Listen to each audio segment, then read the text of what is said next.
Rogue Nation here with you, and we got a story for you tonight coming out of southeastern Kentucky. I hate holding that. We're going to incorporate some videos and some documents into this video as well. Remember, only you can provide your own evidence, so make sure you record everything that you can. Get as many cameras as you can, and save it, because that could be the evidence you need. So we got Rachel G here in the house, and the young man, I didn't catch your name, I'm sorry. Joshua Centers. Okay. And the story tonight is about Joshua and some of the stuff that they're going through right now. And we're going to turn it over to them. They're going to tell the story. And of course, we'll, ask questions where need be. And, at the end, of course, as always, we'll put in some video and some documents for everybody to look over. So, Joshua, you want to go ahead and tell everybody where this started? Okay, I guess you could say I live in a pretty nice neighborhood out here where we live at. And we don't, our town's real cheap. You know what I mean? They have money, but they're real cheap. So when you walk, you have to walk up the side of the road because there's no sidewalks or anything. So anyway, I go for a walk every day up and down the road in front of my house, for exercise. I walk every day that I can, not every single day, but every day that I can when it's not raining or when I don't have obligations. But anyway, I walk up and down there all the time, and I'm a open carry advocate here in Kentucky because open carry is legal. I open carry everywhere. Yeah, Harlan is a 2A sanctuary, but I open carry everywhere. To the courthouse, to the deed room, everywhere, because it's legal here. And I've never had a problem, ever. Never had a problem.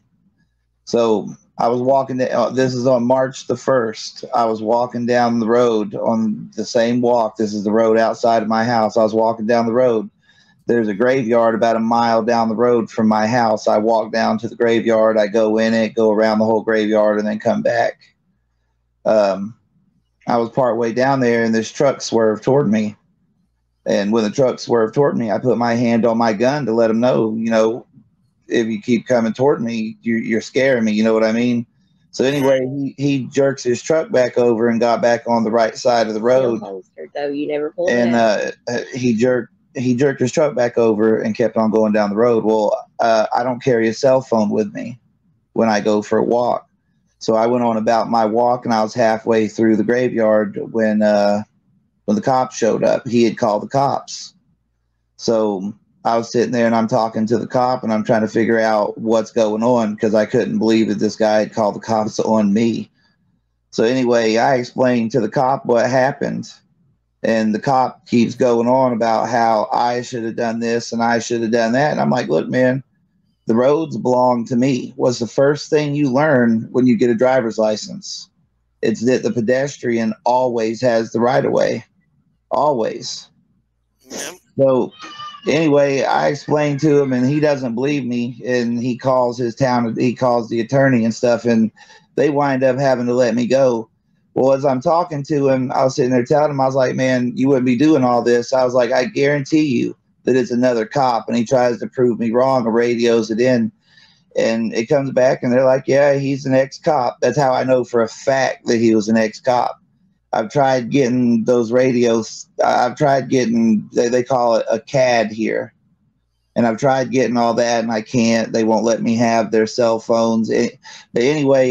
Video to prove all that, recordings to prove they're denying you everything. Yeah, they're denying. I'll get to that. But anyway, they wound up having to let me go that day. I'm trying to think, did I leave anything out of that? I want to get the whole story as accurate as I can. Now, while I'm talking to them, they're sitting there and they're talking about how I'm a constitutionalist, and they're sitting there telling me that they were sitting there talking and laughing, talking about how they didn't think I had. They were wondering, they wanted to see my driver's license, and I kept telling them I didn't need to give them my license. What crime did they expect me of? Because I had already dispelled any suspicions of any crime. You know what I mean? I'd already proven that that guy committed the crime against me, and their own attorney had admitted it to them over the phone. At least I'm guessing whoever they called, it was either their attorney or their boss, but whoever told them I was right. And I guess they didn't like the way I talked to them that day.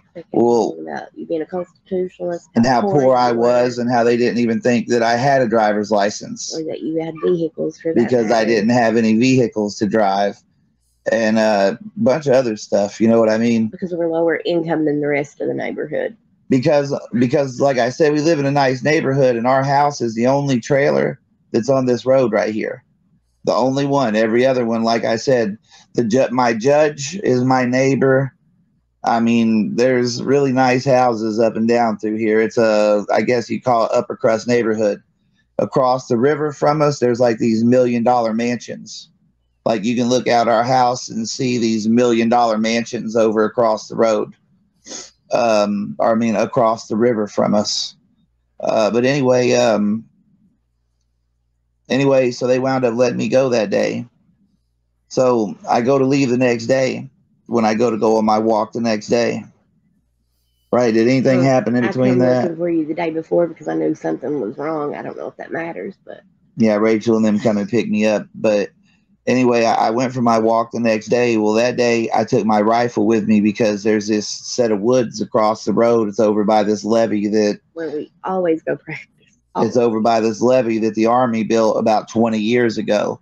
There's a big old wood over there, and there's like this big wall that you can shoot into. No, it's not the levee. I mean, back behind. But anyway, it's back behind the levee. It's like totally, you know what I mean? It's totally safe because of the way the levee's built up. Everybody else goes to shoot over there too. Right. I checked with multiple police departments also before we ever started going over there to make sure we were okay. We wasn't doing anything wrong. That way there was no trouble to stem from it. She called the state police and asked them if it was okay if we walked down the road with the gun. I mean, this was years ago when we first bought this gun, but she called them and made sure, and they said it was fine, that we could shoot the gun, that we could do for any bullet that come out of it. Yep, that was their exact words, was to keep in mind that we were responsible for any of the bullets that come out of the gun. Trying to keep the camera right here. But anyway, where was I? That you were walking down and you took your rifle. Yeah, so I went to go for the walk on this one, and I walked down there, and I wanted to carry the extra weight for the walk anyway. I've been trying to make it tougher when I go for the walk to get my heart to beat faster, so to be more healthy.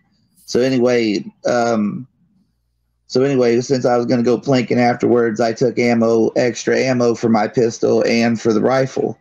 And I went for the walk. I walked all the way down there. I walked through the graveyard. I come out the graveyard. When you come out of the graveyard, if you're facing out of it, you take a left to come back toward my house.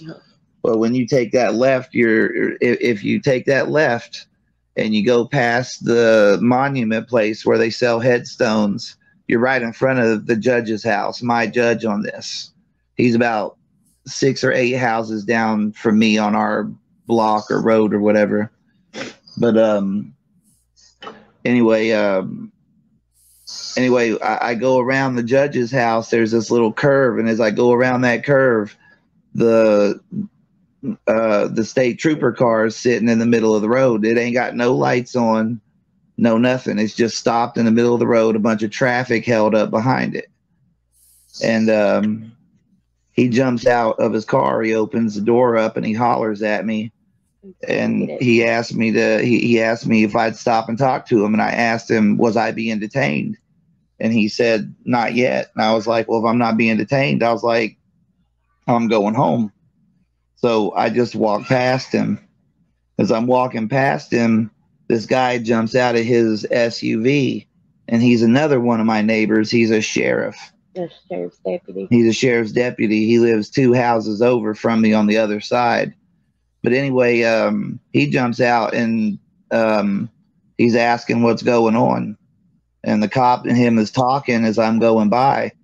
And he looks at me, and because the cop said something to me. I can't remember exactly what he said.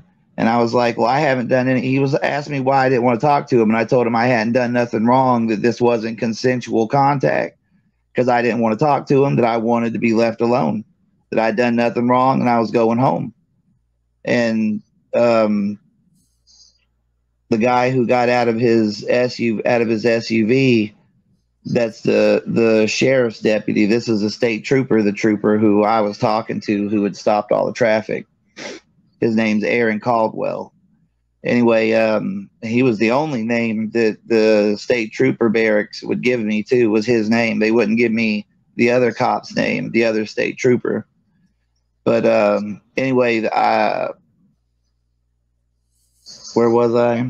About Cody giving them. Oh yeah. Anyways, I'm walking by. I told him, I was like, I haven't done anything wrong. Cody looks at me and he's like, well, you can't point your gun at people.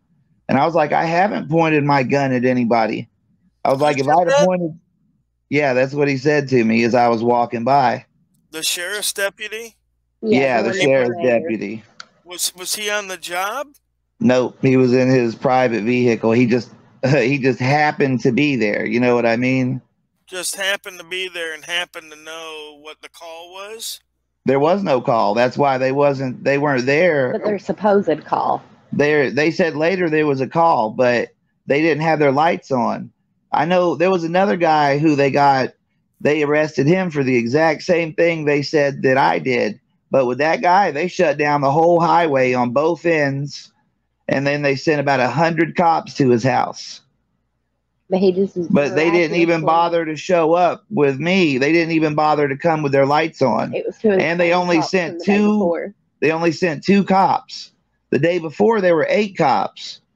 But after they'd interacted with me, they knew I would comply.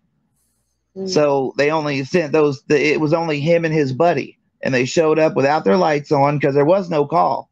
If somebody would have called in and said somebody was out there with a gun, they would have most definitely showed up with their lights on. Right. I mean, that sounds like a setup. I mean, yeah, if you got a guy pointing his gun at passing cars, you're riding code 3. You know, there's every available agency in the area is coming to your location. State, county, city, fed.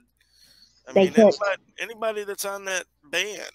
Well, you would think they would have asked me if I ever pointed the gun at anybody. Nobody ever. They never asked me what you were doing. Nothing. Yeah, they never asked me anything, where I had been. They never asked me what I was doing. They never asked me anything. They never took like a statement from you or a narrative? Nope. What happened that day?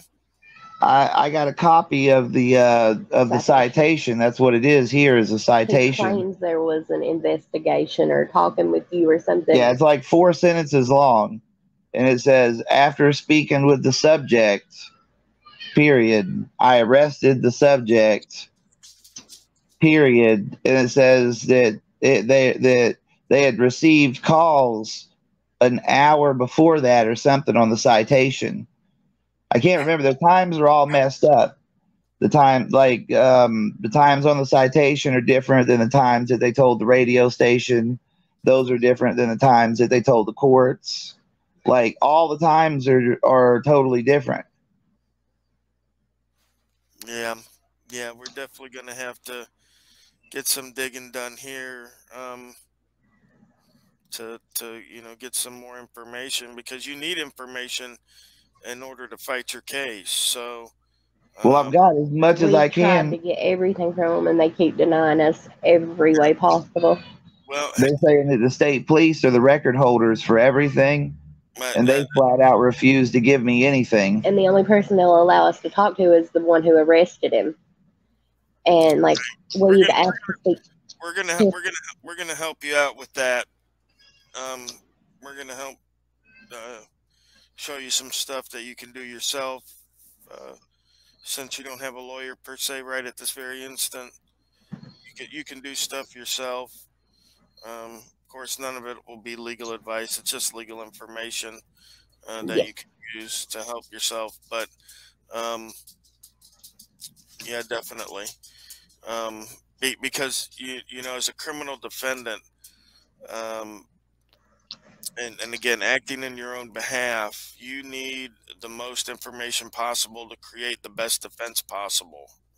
Yeah, so, that's absolutely. That's yeah, the court will order them and compel them to give that information. And if they don't, then any charges, usually, again, this is not legal advice, but usually any charges they would, you would have a chance to have it appealed.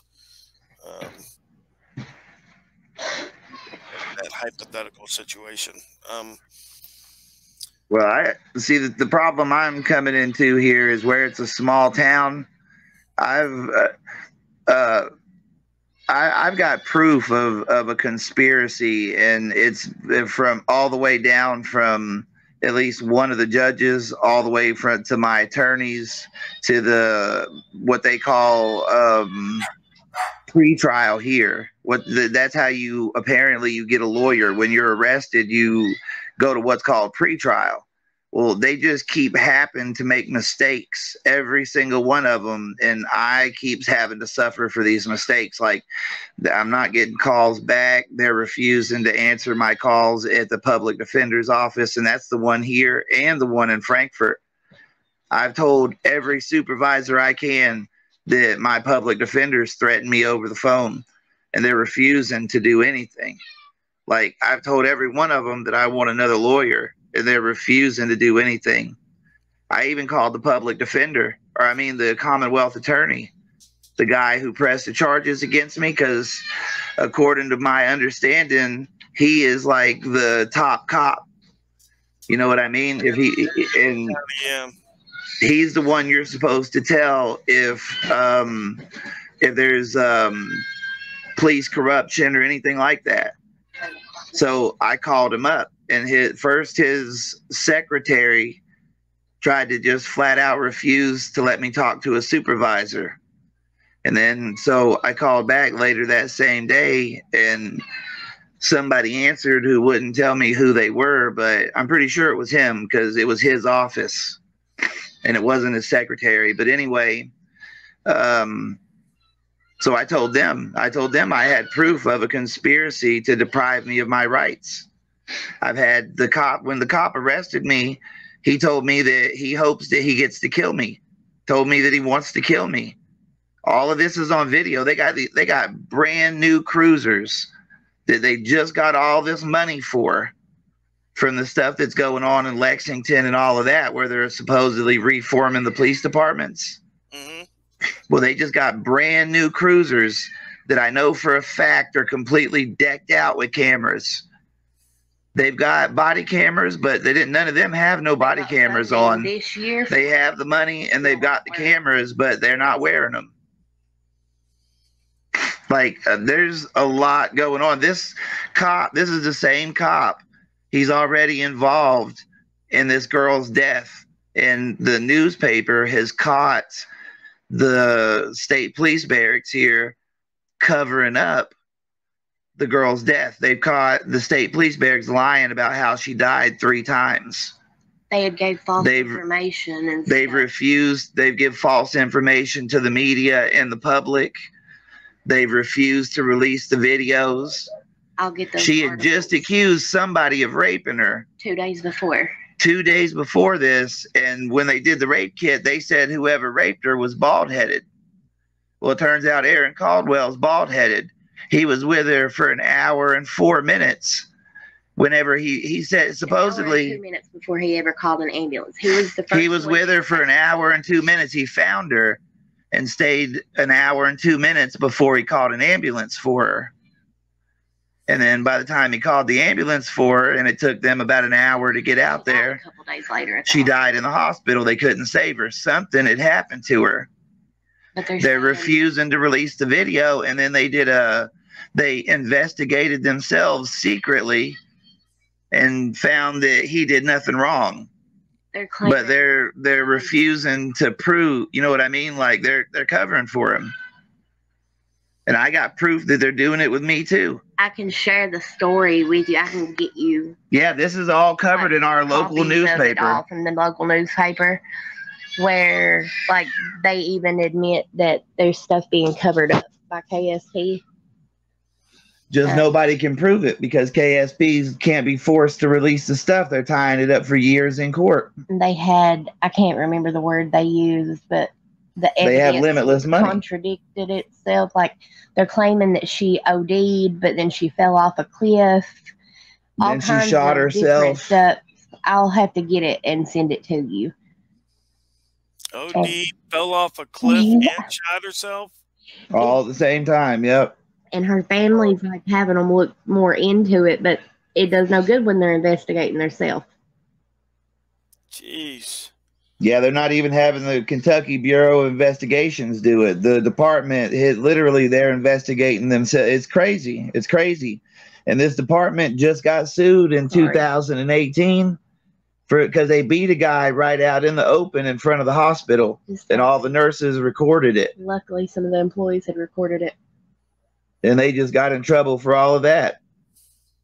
And yet they're still not wearing their body cameras. They try to tell me that, that there wasn't no cameras in that car because he's a supervisor. But it turns out he's not a supervisor. And I know for a fact there was cameras because you could see him. And like I said, he's in one of the brand new cruisers. And all that stuff goes in before they get it. It's supposed to at very least have the camera that cuts on when they put the prisoners in there. The back. And okay, so let's get to some of the details then of the case. Oh, I'm sorry. I never did finish my story. Yeah, go ahead. Finish that up. Okay, anyway, I was walking back, and that's when I seen the cop, and he was standing out, or he had the traffic backed up. Told him I didn't want to talk to him, and as I was walking past him, he gets back in his car and he whips and does a big U-turn in the road, and he gets right behind me and just starts like following me home. So he follows me all the way until I get down in front of my next door neighbor's house, and he jumps out of his car, best friends with the sheriff's deputy. Which is best friends with the deputy who was down there, with the sheriff who was down there. Charge you with. He's best friends with him, and he's on the phone with the sheriff's deputy that was down there. But anyway, he has me get out, and he says, or he tells me to stop, and he says, that's far enough. So I stop, and I turn around, and I'm like, well, what are you detaining me for? And he's like, well, I'll tell you in a minute. And I was like, no, you'll tell me now. I was like, bullshit, or I'm leaving. And he was like, he starts stuttering, and he's like, for pointing guns at people. Exactly what the off-duty sheriff's deputy said. Yeah, which is exactly what the sheriff's deputy has said. So anyway, they put handcuffs on me, and they lock them on tight. And I'm telling them from the beginning. Telling you to throw your gun down. Yeah, he tells me to throw my gun down, and I told him I wasn't going to throw my gun down because it was a $1,000 rifle. So he tells me to unload it and hand it to him, which I did. I completely complied, just like I did the day before. If there was ever any thought of any threat, that wouldn't have ever happened that way. Like, ever. Exactly. So anyway, they put me in the car, and then they start like driving around to different places and stopping there for 15, 20 minutes at each place. They'd get on their phone, talk to people. Like I could hear it coming back over the radio. Well, what they were doing was sitting there. I'm trying to get it level on you. What they were doing was sitting there. They were calling around, trying to get people. They were soliciting victims. They were trying to get people to call in and say that I had pointed a gun at them, so that it gave them a reason to arrest me. Because they kept saying how they didn't have anybody, because the guy from the day before. Yeah, they had asked the guy from the day before, and he told them he didn't want no part of it. And eventually, though, they had three. Well, eventually they went to come back here. They put me back. They never let me out of the car. It was hot. They were hot boxing me, all that. Like 3 different. And they were sitting there telling me, when I told them they were hurting me with the handcuffs, that I needed them to loosen them. They told me they were supposed to hurt. They told me it was supposed to be hot in the back of that car, and that I was supposed to suffer. All of this is on camera in his car. We could just get it. But they're refusing to give me the video. So anyway, they go and we come back to my house, and I'm thinking that they're about to let me out. Like an hour after they. This is about an hour later after they had detained me. They drove here. I thought they were bringing me back because they didn't have nothing. So they bring me, and they come back here, and they come out, and they talk to my wife. They knock on the door. I guess they were hoping to get my wife to say something bad about me or something. The neighbor who's involved in this, I know he's involved. But anyway, had come to the door first before the cops. Anyway, the neighbor had come over and had been talking to him and stuff, the cops, and they come up to the door and they talked to my wife, and my wife was telling them to give me the phone number because I wouldn't have no way to be able to call her from the jail. I asked them while I was there if I could give them my wallet and my gun and all of that stuff, and they wouldn't let me give her anything. Yeah. So anyway, they talk to her. She goes back inside. Well, they go over and they talk with my neighbor, Eddie. Next thing I know, he runs and jumps back in the car with this big smile, and he says, "Now you're arrested." This is after they held me for about an hour investigating me. So anyway, he goes to take me to the jail, and I ask him about putting a seatbelt on me, and he tells me no. You know what I mean? And like he's texting and driving, and I'm sitting there looking at the text, and I don't know who he was texting. I'm sure it was his buddies telling him how he was about to teach me a lesson, that I was a constitutionalist, and I thought I knew how the law worked, and that he was about to teach me how the law worked. All of this, he was right, like all this was right on his phone. I guess he wanted me to see it. So I'm sitting there trying to talk to him on the way up there, and I'm asking him, I'm like, "Well, what are you planning on doing here?" I was like, "I've done nothing wrong." I was like, "You illegally stopped me." Hold on for a second. Do we know that guy's name, that deputy's name that was texting? Caldwell. Aaron Caldwell. Okay. All right, go ahead. I'm sorry. They won't give us the other one. They won't give me the other one's name that was there. He's this redheaded guy. I asked about his name, and they refused to tell me who he is, too, like it isn't public information, like I don't have a right to know. Oh, he told us we don't have the right Yeah, to he know. did tell me I don't have the right to know. The state police barracks told me that these were secret witnesses and secret victims. We don't have the right to know who. And that the only way I'd ever find out was if my lawyer subpoenaed the information, that I didn't have a right to it. This is their words. But anyway, on the way to the jail, I was talking to him and stuff, and I wound up getting him to admit that, because I was telling him, I was like, "Well, don't worry, I'll file complaints." And he just started laughing. He's like, "Well, you won't be the first, and you definitely won't be the last." And I was like, "Really?" I was like, "So you have a whole lot of complaints against you?" And he just like stopped everything. He quit laughing. Then he was like, "Well, no, that's not what I meant." He's like, "I guess it's a turn of phrase." He's like, "Maybe I should learn to use a different turn of phrase." And I was like, "Yeah, I bet it was a turn of phrase." But anyway, I was like, "Look, man," that's what I was telling him. I was like, "I wish you put a seatbelt on me. You're swerving, you're speeding, you're texting." I was like, "I don't want you to wreck and kill me." And he's like, "Man," he's like, "I hope I do get to kill you." And I was like, whoa, what? I was like, "You just threatened to kill me." And like, that's when he looked dead at the camera. Like I said, I know there's cameras in that car. He looked dead at the camera, and he was like, no, I didn't threaten to kill him." And I was like, "Who?" But anyway, he didn't want to talk much after that. So we're almost to the jail, and we get to the jail, and the other cop, the one they won't tell me who he is, he was there, and they get me out, and I'm standing there in front of the door that leads into the jail. That's like on the outside where anybody can go. It's open to the public. And there's this camera looking straight down, and I asked him, I'd asked him something, I can't remember, but he was telling me, he was like, "Yeah, you would have been in jail yesterday if the victim would have been willing to press charges." And I was like, "What are you talking about?" I was like, "I was the victim. I tried to press charges, and you refused to let me." And again, he turned around and just looked straight back up at that camera and didn't have nothing else to say anymore. And so anyway, they carried me in the jail. He was on the call the day before, too? Yeah. All right. Yeah, there was about 8 of them the day before. That like every single cop that was available was there. But the day you were supposed there to was city cops. Cars, they only sent there 2 was city cops that didn't have no jurisdiction there. There was, man, I want to say there was even a railroad cop there. There was like 8 carloads. Yeah, there was 8 or 10 carloads of them there. There was a bunch. Yeah. There was a bunch. The day he supposedly done all this.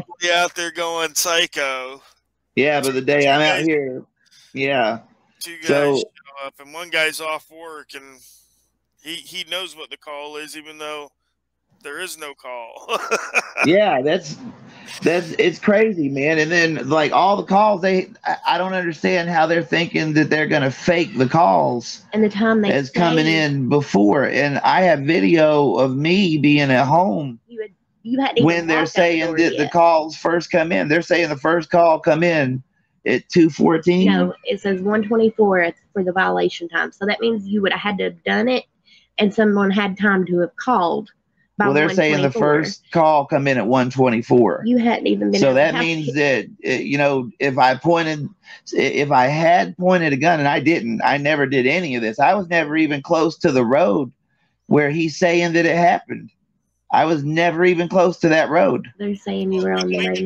We can see in the video that when you leave the property, you have the gun pointed down towards the ground. Yeah, and I always walk against traffic here because that's the law here.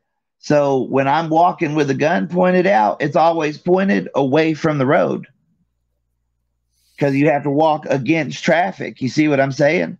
So at no time ever was that gun remotely pointed at a car. Right. No time ever. And we want to investigate. We want to flesh some of this stuff out. You said it's a nice neighborhood around there. Is there security cameras on the houses that you pass by? Do you know?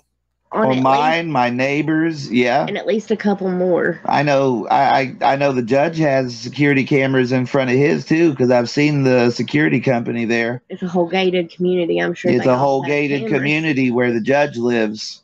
Which, after I moved in, they took the gate down because judges aren't allowed to live in gated communities. Yeah, they have to be open to the public to do business with the public and for the public to come to them. So they took the gates down. But anyway, yeah, he lives down in what used to be a gated community down there. We have our cameras though, our neighbor. But I have cameras. My neighbor has cameras. The neighbor past them has cameras. The reason I'm asking is because, if they're going to try to prosecute you for wanton endangerment, they're going to have some kind of evidence, right? So I'm pretty sure you guys didn't go around to your neighbors and ask if they had security camera footage of that day. Neither did they. I got a copy of the citation, and it doesn't say anything about camera footage after that. But well, he has to list it on the citation, though. He didn't do any investigation. I can prove he didn't do any investigation with his own citation. I'm not just talking about that day. I'm talking about any days after, right? It didn't have to be when they arrested you. It could have been a week after. They could have sent an investigator around to question people. I guess they could have questioned the judge because it seems like, the judge would have been a great witness. That's a big thing to me. Because it happened in front of his house. He's a neighbor of ours, and we've been threatened when we asked about him. Yeah, the judge. It's just crazy because the judge is our neighbor, and when I called the court clerk and I asked the clerk about him recusing himself where he's my neighbor, she just basically subtly threatened me and told me it'd be in my best interest not to bring that up to him. We have that on his So I haven't. You know what I mean? Because this is the same judge that my lawyer threatened me, told me that she'd have him strip me of my defense, and he did exactly what she said he would. This is the same lawyer, or the same judge that the guy who runs the jail, when I called to do an open record request, when he thought that I threatened him with a lawsuit if he didn't do his job, he started saying he was going to call the judge and have me thrown back in jail, and that the judge would do it. They all keep threatening me with him, and he keeps doing the stuff they say he'll do. It's crazy. Yeah, probably, how big's the community there? About 15, 20,000. Harlan's the seat of the county here. It's our little neighborhood. Just where I live, maybe 1,000, 3,000, 1,200, maybe something. But for the city of Harlan, I want to say about 30,000. I'd say 15 to 30,000. Like I said, we got a decent population, and then there's bunches. There's been bunches of people moving here. they've been moving here because, like, they're opening businesses and stuff because they're starting to do tourism real big here. All right, so sounds like a good old boy system still. Yeah, it's definitely the same people, has been the same judges. You mean what is okay? I get your understanding. If we're not talking for the county, you mean for the city? Because I'm saying for Harlan County. Yeah, I'm just looking at who the judge presides over, what their jurisdiction is, and how it coincides. You know, even the state police stick to a particular area, right? That's why I asked if Caldwell was there the day before, because a lot of times they patrol the same area, right? Yeah, like, because well, the state police post is right here in our town. The state police post. Local cops too, and they weren't called out that day. We have the state police post, the sheriff's department, and the city police are all right here. And we have our own town police. And then we have our own constables also. Like, we're here in Lowell, in our little small community, we have our own city police here. They weren't called out. And they weren't called out. They didn't know nothing about what was going on. The people that's employed by the town I live in. So let me ask you this then. Living where you do, if you were to call 911, do you know where that call would go to? Who that call would go to for service? State police. I'm pretty sure it's state police. State police. State police patrol your area? Yep. That's weird when you have a town police. Yeah, because the judge is my neighbor. Because the state police, well, at least where I'm from, usually do like the state highways, and they handle like issues, you know, investigating other municipalities and stuff like that. Not here. Yeah, I don't know state police to actually enforce like the law. Yeah, like yeah, they do here. That's how they beat that guy down in the parking lot at the hospital, because they said he was down there breaking into cars, but it turned out he was maybe or something. He was drinking and he was trying to get into his mom's car to wait or something. Like I don't know exactly what it was, but they wound up beating him right in front of everybody. They had him in handcuffs and sitting on the ground, and just they said busted him up. Said he had exposed himself or something.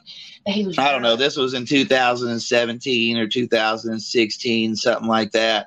And what's crazy is they wound up settling with him, and the state police wound up putting the dude in jail for like 5 or 10 years after that.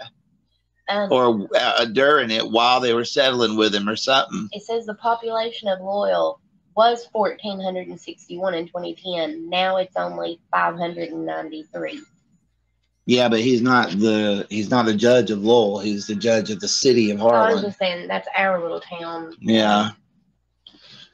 But he was wondering about Harlan. He was wondering what the population for the city of Harlan is. She's still looking it up. 26,100. 26,000. Yeah. But that's been a huge increase in the last few years.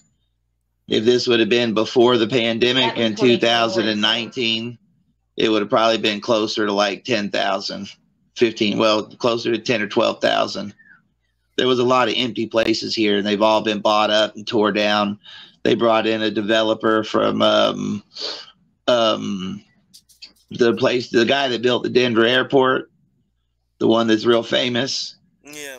That guy's here tearing down all the buildings in town and rebuilding town. Spending big taxpayer money. Yeah, somebody's putting a lot of money into our town. Or maybe a private developer, yeah.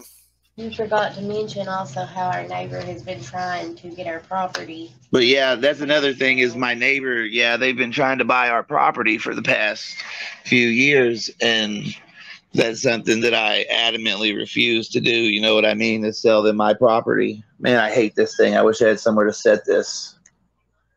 And I believe this is one of his little attempts to try to be able to get my property. Because when we went to go in to pay our taxes, they couldn't find our deed. It was crazy. We couldn't pay our taxes because they didn't know where they had put the deed. Somebody had took it and put it in some file somewhere in some drawer. They eventually found it. But it's like somebody had it earmarked. But I got proof of everything I'm saying. The judge denied me bail credit. The district judge, he had denied me bail credit when I got arrested, and he put on there that I was a danger to the public. And I have no idea. And then he gave me a $5,000 cash bond. And I have no idea why he called me a danger to the public, because I have no violent history. I got into a fist fight when I was 18, and that was about 18 years ago. Right. And it was over a girl. He's doing that because of the charge and because of the allegations, but... Well, it says that he denied me bail credit because he put that I was a danger to the public. He's going off of what the cops... He's trying to keep me in jail. They're not actually trying to prosecute me on this. You don't think? They're trying to keep me in jail and punish me and show me that they can take my freedom and punish me if I don't show them the proper respect. Oh, yeah. I mean, they know they have no chance of getting me on this in court. That's why they took my lawyer away, because they know with my video that they have no chance. So they took my lawyer away in order to put me in jail. When they put me in jail with no lawyer, I get lost in the system. Ask any lawyer if you want to go to jail on a felony without having a lawyer assigned to you. You don't. Believe me, you don't. Yeah, I mean, it'd be hard for you to do the research that you need to do in order to present a good defense yourself. Well, I wouldn't be able to call around and record these officials. I wouldn't be able to do open record requests. I wouldn't be able to do, I couldn't mount any defense. And I wouldn't have a lawyer mounting a defense for me. They've proven that when the judge stripped my lawyer away. You forgot. I mean, the moment that I told her that I had evidence that would exonerate me and prove that there was a conspiracy against me, she started threatening me. I got a chain. I got a text chain. What was the reason that they took the lawyer away from you? What did they say? What reason did they give you? They told me because I was able to pay bond, that I was able to come up with $7,500 to pay bond, that I couldn't get a lawyer. And then she sent us the email the other day saying that he said you couldn't have a public defender because he owned his own company. It's not a company. He works for himself. He barely makes. We are a family of 5, plus we help take care of my dad and his mom. And his income is way below poverty. Yeah, it's definitely, they're trying to act like I own an enterprise because I work for myself cutting grass. And then during the wintertime, I move boats and stuff like that from our lake down to Florida for people, you know, boats and campers for people who's up here at the lake and on the 4-wheeler trails and stuff like that. Yeah. I haul stuff back and forth for them whenever, you know what I mean, whenever the season ends. Especially since they smeared your name in the radio. But yeah, I get no business anymore because they've destroyed that. I don't get any more business because people think I'm dangerous, I guess, apparently. Why? What do you mean? What radio? They, the Kentucky State Police, their public advisor or whatever he's called. No, the public coordinator. Shane public Jacobs officer, publicity officer. Yeah, he's a public affairs officer or something like that. He sent in a little tiny article compared to anyone else that had done anything wrong. Normally they put it in the Harlan Enterprise. He sent in this article to, I believe it's 106.3. It's the big, I think it's called the big 106.3 or something like that. I'll have to send you a copy of it also. But they go on about, and this is where they have completely different times than what they have on the citation. They say in the radio paragraphs that they put out there that shortly after 2 p.m. calls came in and that he was arrested at 2:20 for pointing a rifle at cars as they drove by. Even though we have a charge here in Kentucky that's also a felony charge, This was it. See, I don't understand how they're charging me with this charge. We have what's called, it's not a brandishing. It's basically the same thing as brandishing. It's called what is it? Presenting a firearm, and that's a felony. And for anybody else, that would be what they were charged with. The charge they have me charged with is what they charged that guy with in that murder case for Breonna Taylor. Wanton endangerment. Wanton endangerment. That's what they charged that cop with in that murder case. Now, because you have to shoot your gun through a dwelling. Sorry, I didn't hear you. Yeah, okay. When the lawyer's example is somebody who shot up.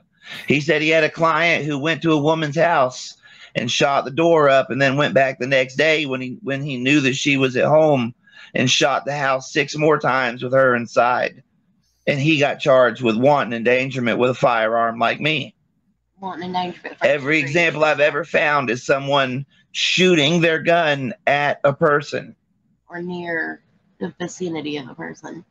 That's what wanton endangerment with a firearm is shooting your gun toward a person but not actually harming them. They're saying you pointed it. That you put them in serious harm. But they're charging you with that. That's what they're charging me with. What they charged this guy for in a murder case. And I have no idea how they're even charging me with that. Never pointed it, let alone fired. I never pointed it, let alone fired the gun, and nobody's accusing me of firing the gun. But they're still charging me with this. And this is 20 years on this one charge alone, because they're saying there's 4 counts of it. So I'm looking at 20 years. And something that didn't happen. And the thing about it is, what I was talking about here, when you go into a jail without a lawyer on a felony charge, the jail here can hold you for 10 years without you ever being convicted of anything before they have to let you go. So they can make me disappear in there for 10 years. And then when they can't make nothing stick, then they just let me go. And there's nothing I can do about it. And that's exactly how the system works. There's been numerous deaths in this jail. There's been all kinds of deaths in our jail.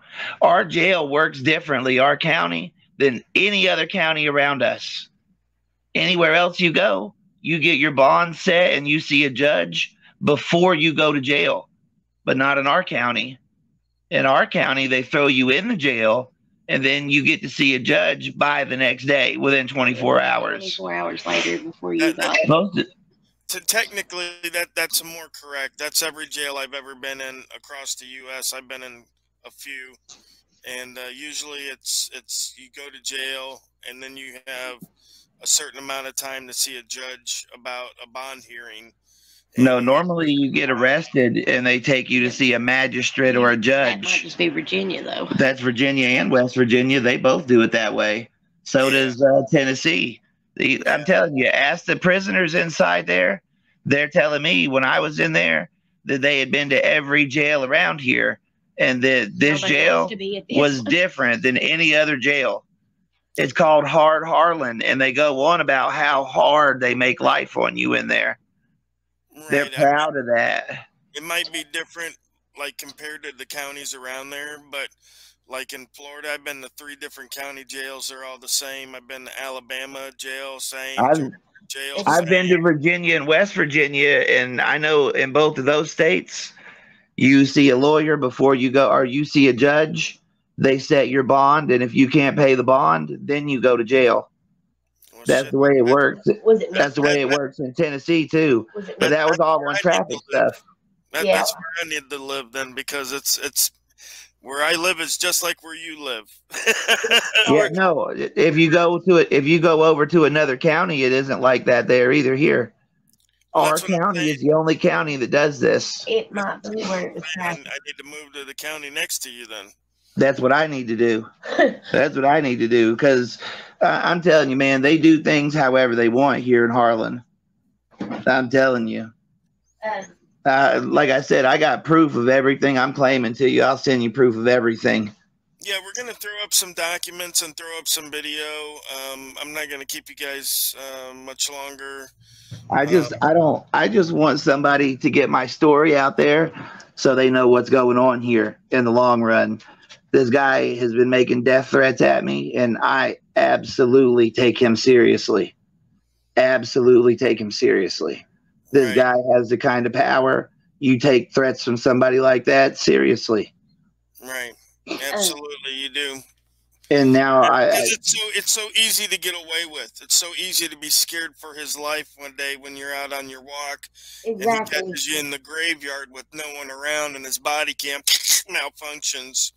he don't even wear it. He openly admits he don't wear it. You haven't been on a walk since. He's been supposed. I haven't been out of my house in 2 months. The one day I went out, they threw me in jail.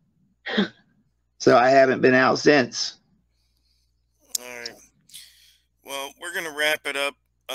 I will get the viewers, as they know, they'll see the documents and the video clips and everything that we got. We'll provide to them. The more I get, I'll send you more. You know what I mean? If I can wind up getting the footage from the cars. Forgot to mention how they arrested you when you went to court. We'll want updates, of course. We'll want to know how everything's progressing and yeah, I failed to mention to you that how they arrested me at court too. Sorry, I keep cutting you off. Sorry, go ahead. No, go ahead. Because when I went to court on the arraignment for the wanton, I went to the arraignment for the wanton endangerment, and after I did the arraignment, after he told me I couldn't have a lawyer, I kept asking him for a lawyer, and he told me, "Oh, you need a lawyer." He's like, "But I can't assign you one." We'll just wait and see. He was like, "You just wait and see if they indict you." And see, I didn't know that it was up to me whether it got waived to indictment or not, whether you waived it to the grand jury. That's up to you. To a trial. And I didn't know that, because if I'd have known that, if I'd have had a lawyer, I would have took it straight to trial, because I was prepared to show my video at that time that the cop is a blatant liar, that what he's claiming happened could not possibly have happened, because I was at home. You know what I'm saying? Like, I was prepared to show that right then and there, but they didn't give me the opportunity. You know what I mean? Like, they were sitting there, him and the attorney, your bond about releasing him and the prosecutor were sitting there, the Commonwealth attorney, and he said something to the Commonwealth attorney, and he was like, "Oh, well, I don't even have his case in front of me, his file."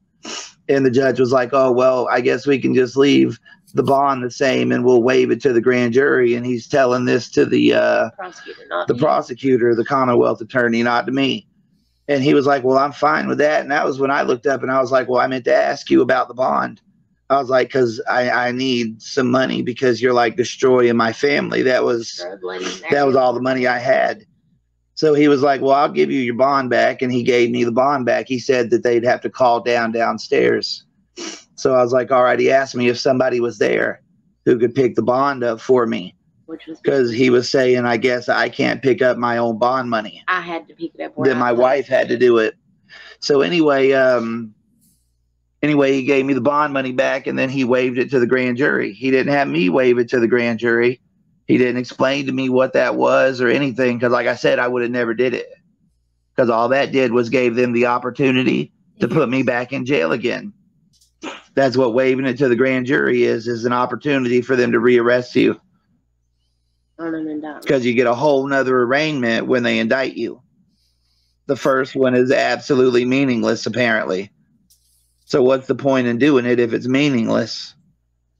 But anyways, you go downstairs. But anyway, I went downstairs and I went to go ask for the money back, and they said that the judge hadn't called down. So I told my wife, I was like, "Well, we'll walk back upstairs." We go back upstairs to go tell the judge that she hadn't called down, and this cop comes up, and he tells me how I'm not allowed back upstairs, that I can't go into the courtroom, that it's not public stuff, that they wouldn't even unlock the doors for me to go view the proceedings. And I was just like, okay. So I went back downstairs. So he went up there, talked to the judge, and come back downstairs and told me how I had this warrant that somehow the judge and them didn't know about, that they didn't see whenever they pulled my name up from 13 years ago. cultivation. That I have the paperwork that shouldn't exist. Says it was the indictment itself says that the grand jury declined to issue a warrant, that they issued a summons, and the summons was never delivered to me, and it expired in 2013. And they're saying that's when the date was set for me to have a preliminary hearing. They're saying was the same day that the summons expired. There's 2 timelines. Both say it was the 2 timelines for the same trial. I've got papers that says that this charge was dismissed in circuit court, and that it was dismissed in circuit court and in district court, and that it was disposed in circuit court and in district court. And they're just ignoring all of this. And put you back in there on another and put me back in there on another $5,000 full cash bond on the same day. I mean, it's just crazy. But yeah, man, $1,000 within 18 days. Yeah, it's crazy, and they've just broken me. I don't have, you know what I mean? Like, I don't have any more money left to fight back with anymore. We can't even pay our bills right now. They're behind. So yeah, like I said, I just want you to get the story out. The more people that knows about this, the better I'll feel. Right. Because I don't know what it's going to take to get this story out. You know what I'm saying? I've called the local newspaper, and I told them I had proof of corruption, and they politely told me they didn't care. Twice. That's the mainstream news for you, because, listen, they got to cultivate those affairs. They got to be good with the county and the government and stuff like that, or else they'll lose their golden goose, you know, the exclusives. They'll be... Yeah, the police won't call them every time they find 5 pot plants outside. Exactly. Yeah, I know. All right, guys. Thanks for coming on, and we'll get this together, and it'll go live probably in the next few days, over the weekend maybe. I'll have an eye out, man. I appreciate it. Yes. Yep. Sorry, I've not been visible through most of it, but I really do appreciate you trying to help us get the story out there. Absolutely. Absolutely. We'll do what we can. Thank you to you and your viewers. Absolutely. All right, man. I appreciate. All right, everybody. It's Rogue Nation here with you, and we're going to do this video here. You saw the interview, talk with Joshua, and, you know, I smell a rat. I smell a rat with the whole story. I think maybe there's some retaliation going on from the incident of the first day, and it could stem all the way down to the possibility that they want to try to get him off the property. We've seen, you know, moves like that within certain communities, where they'll try to get the unwanted person out of the neighborhood or whatever. And then when you have a neighborhood of judges and, you know, sheriff's officers and stuff like that, so it could very well be something along those lines. But here we have the charge here. It's wanton endangerment, first degree. And it said that the KSP Post 10 received a call in regards to a male walking down Highway 840 with a rifle and handgun, pointing the rifle at people driving by him. I made contact with him, and he was detained after talking. I collected the firearm and pistol. Both were loaded with one in the chamber at this time. He was placed in the back of my SP while I conducted an investigation to the original call. There was 4 people that reported the male pointed a rifle in their direction in an unsafe manner. He was placed under arrest and transported to Harlan County Detention Center. See case 10-23-0090 for the full investigation. Now, first things first, he's not gotten any discovery in this case, right? He hasn't been able to hear these 911 calls that were supposedly made about him pointing a rifle in someone's direction. So that stinks already. Now doesn't have a lawyer, so he's acting in his own regards at this moment, I believe. So he should be able to get discovery. He should be able to request and get discovery in this matter and see the allegations against him. And we're going to get to some calls. We're going to get into some calls that they made and some of the information that they were given as well. But let's go to the next that he talked about. So one of the other charges he talked about them bringing up and him having to rebond out on was this marijuana cultivation of 5 plants or more. And that charge was filed in 2011, September 2011. Says it's a felony. Yeah, you get bond, order of indigency. You have his arraignment, 9/26. You got a document filed. Return a subpoena. Then on 10/17, you have a preliminary hearing. It's October 17, 2011. And then nothing for 529 days. And in 2013, it says case disposed. On the same day in 2013, it says charge disposed.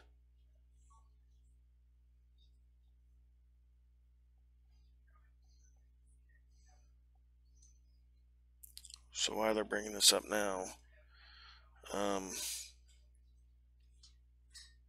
is anybody's guess. So let's get to some of these calls.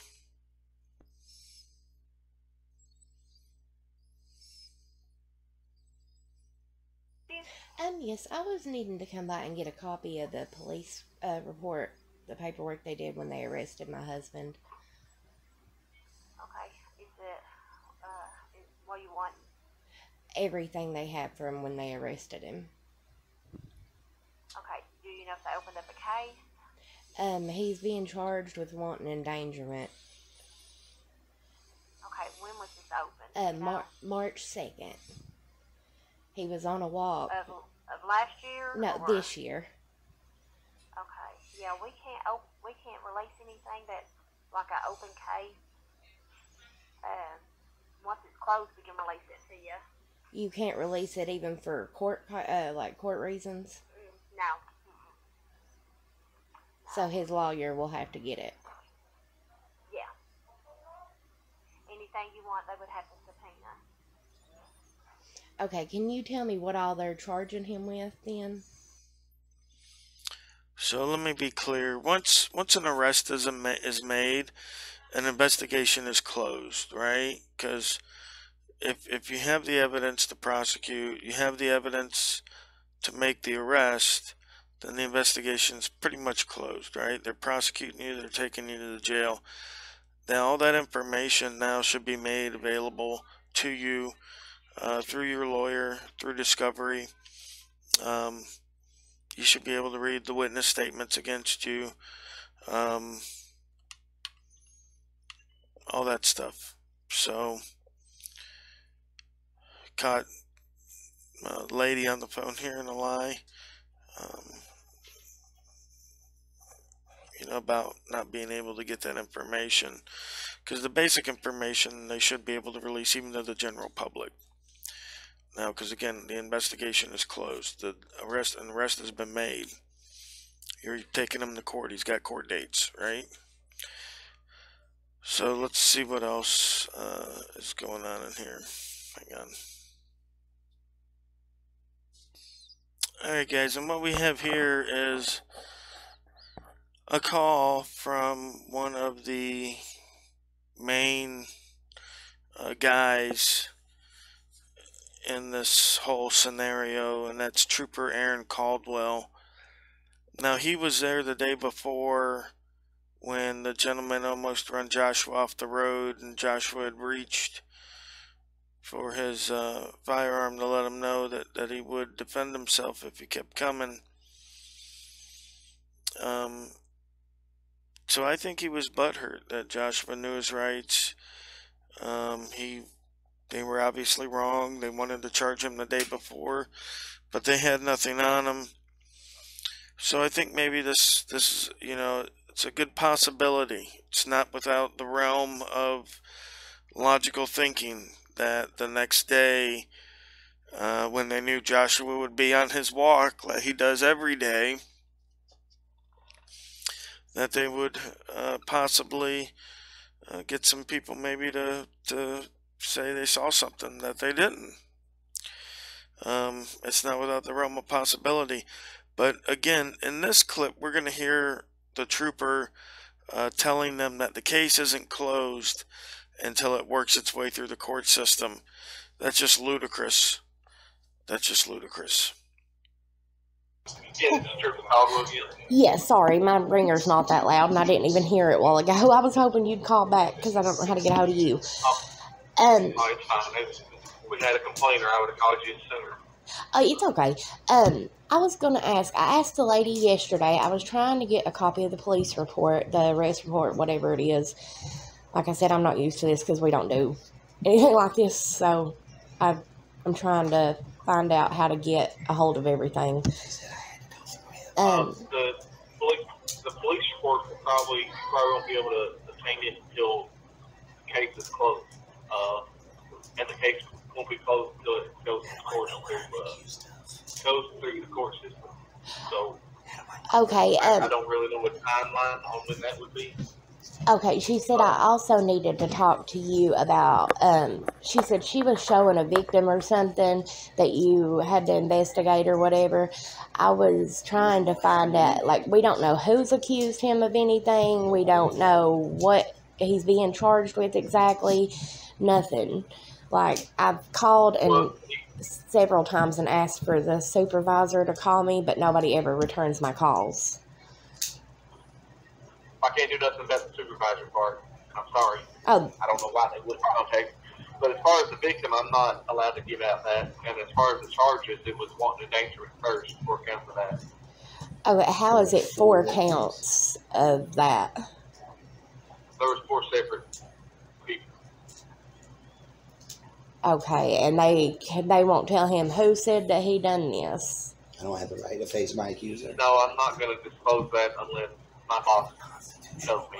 Okay. To do that. That's actually who I'm trying to get a hold of, is your boss. I mean, we have no idea who even said he did anything wrong, because he didn't do anything wrong, and we don't know. Like, I don't even know what words to use in this, because this isn't something we're used to. Yeah, I understand. I mean, I don't know why a supervisor hasn't contacted you back. The only thing I can advise to do is continue to call. Okay. Or post. Now, would that be the supervisor, deputy commander or whatever, or who is your supervisor? It would be a sergeant. Okay, that's who they kept saying that was going to call me. They told me you were Sergeant Caldwell. Sorry, I'm trying to. And are you a sergeant, or is there No, some... I am not a sergeant. They are incorrect. Whoever told you that. Oh, it was some woman. They got confused or what? It was some my woman title yesterday. is trooper. Okay. And also there was another question I wanted to ask. The officer that was with you the day he was arrested, I don't know his name, and I was needing his name. I'll ask if I'm allowed to give that out. I don't. They're not allowed to tell me to call. They told me. Technically still no. Well, I asked yesterday, and they told me that they weren't. Let me get this right.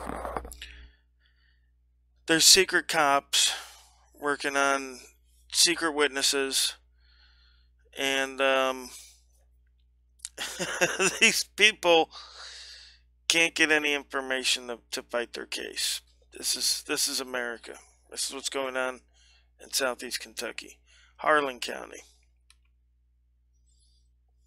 Sure that I had to talk to you because I've been down there trying to get complaint forms, and they won't give me any complaint forms. They said that I needed to talk to the sergeant, The person who I'm and I claiming needed is a to. fucking I knew criminal. your name, but I didn't know his name. Yeah.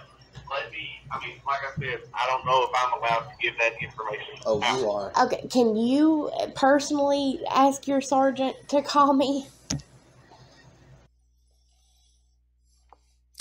Look, we gotta beg the people to get supervisor interaction, and even then, there's still none. I mean, these people ignore at will. You know, they ignore at will. You get information when they're ready.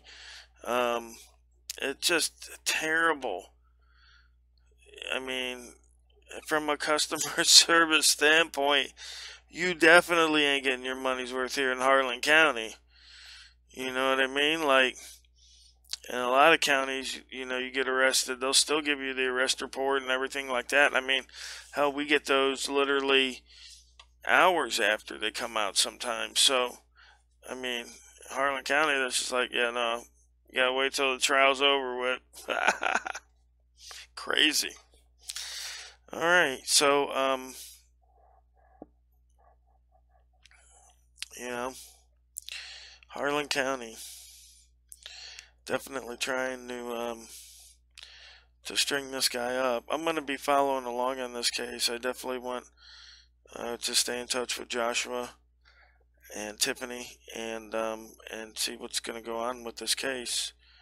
I'd love to get a hold of the 911 calls of these 4 people that supposedly were endangered by this guy walking down there.